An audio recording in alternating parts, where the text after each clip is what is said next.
ACB ప్రాథమిక విచారణను అడ్డుకోలేమంటూ ఇటు హైకోర్టు అటు సుప్రీంకోర్టు తీర్పు ఇవ్వడంతో ఇప్పుడు ఫార్ములా ఈ రేసు వ్యవహారంలో ఏసీబీ అయితే దూకుడు పెంచినట్టుగా కూడా తెలుస్తూ ఉంది. ముఖ్యంగా కోర్టుల్లో విచారణ ఉండడంతో ఇన్నాళ్ళు ఆచితూచి వ్యవహరించినటువంటి ఏసీబీ ఇప్పుడు లైన్ క్లియర్ కావడంతో విచారణ వేగవంతం కూడా చేరినది.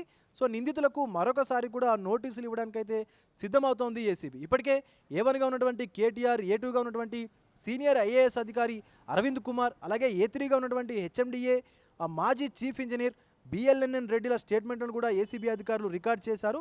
సో మరొకసారి కూడా వాళ్ళను విడివిడిగా విచారించడమా లేక ముగ్గురిని ఒకేసారి ఒకే వేదిక పైన విచారించడం అనేటువంటి విషయం పైన కూడా సమాలోచనలు అయితే చేస్తున్నట్టుగా సమాచారం ఉంది. ఇందుకు కావాల్సినటువంటి ప్రాథమిక ప్రక్రియను కూడా పూర్తి చేశారు ఏసీబీ అధికారులు. సో ముగ్గురు వెల్లడించినటువంటి అంశాలను ఒక రికార్డుగా చేసి పూర్తి స్థాయిలో విచారించనున్నారు వారిని.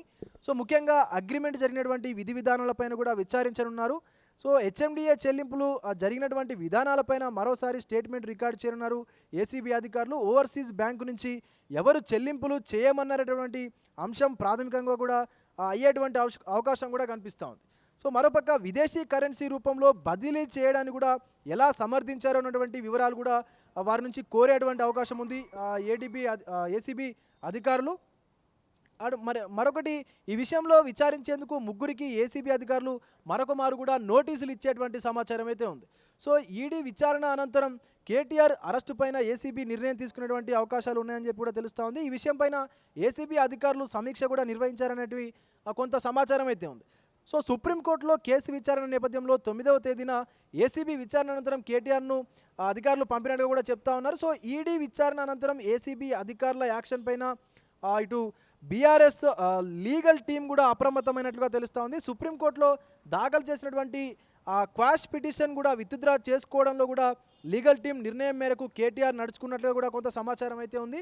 సో ఏసీబీ విచారణకు లాయర్ సమక్షంలో మాత్రమే హాజరవుతున్నట్టు కూడా కేటీఆర్ హైకోర్టును ఆశ్రయించారు. సో నామమాత్రపు అనుమతులతో లాయర్ను కూడా వెంటబెట్టుకొని విచారణకైతే హాజరయ్యారు. సో ఫార్ములా ఈ రేసు కేసు విషయంలో కేటీఆర్కు కోర్టుల నుండి పరాభవం అయితే ఎదురవుతూనే ఉంది. సో కేటీఆర్ కోర్టును ఆశ్రయించినటువంటి ప్రతిసారి కూడా ఏసీబీ అధికారుల విచారణకైతే మరింత బలం చేకూరుతోంది.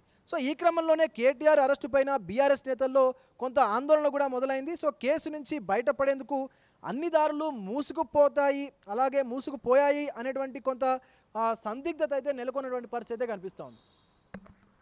ప్రపంచంలో ఏ మూల ఏ క్షణం ఏం జరుగుతుందో వేగంగా తెలుసుకోవడానికి తొలి వెలుగు వాట్సాప్ ఛానల్ని ఫాలో చేయండి.